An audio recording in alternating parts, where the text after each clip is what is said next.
We're here in a very damp Portland, Oregon to test drive the all-new third generation Acura MDX. The car is lighter, it's more user-friendly, and most important of all, it's more fuel efficient.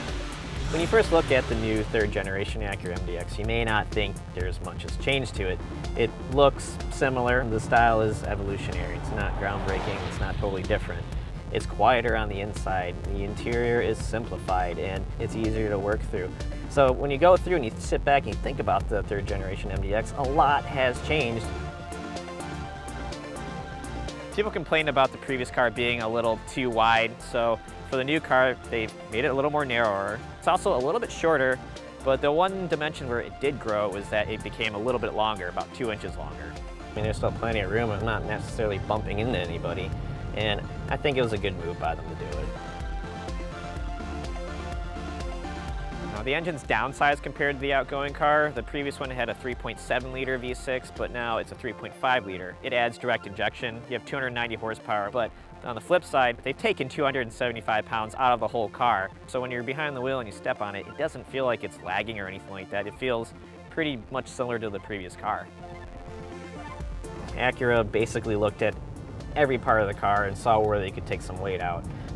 Basically the body in white now, it uses a lot more high-strength steel, so that cuts weight right there. There's a magnesium beam that goes through the console, which is lighter compared to the outgoing aluminum one, and it's also stiffer. They dropped weight in the seats, they dropped weight in the HVAC system, they dropped weight in the power steering system, and the result is 275 pounds, that's a lot of weight.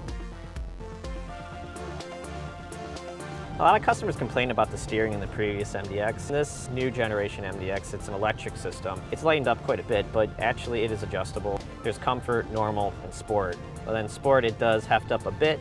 It's not as heavy as the old system. I prefer the previous hydraulic system because I'm an enthusiast, but am I in the market to buy a 3-row luxury SUV? Probably not. Put a pretty big focus on the interior materials. In the cabin, it is quieter now. There's thicker acoustic glass for the windshield in the front. There's less hard mounted points to the body itself, so there's just less chance for more noise and just stuff you don't want to hear getting in the interior. Accessing the third row is easier now because the second row of seats can also move forward. There's this one button, spring-loaded, you hit it, and it's just real easy.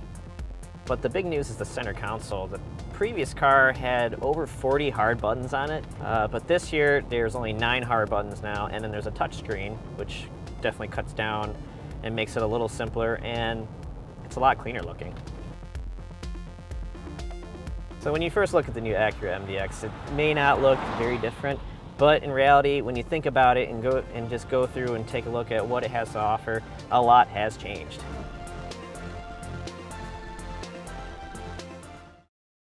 Catch all the latest auto enthusiast news at AutoWeek.com, in AutoWeek Magazine and iPad Edition. Talk with us on Facebook, YouTube, and Twitter at AutoWeek USA.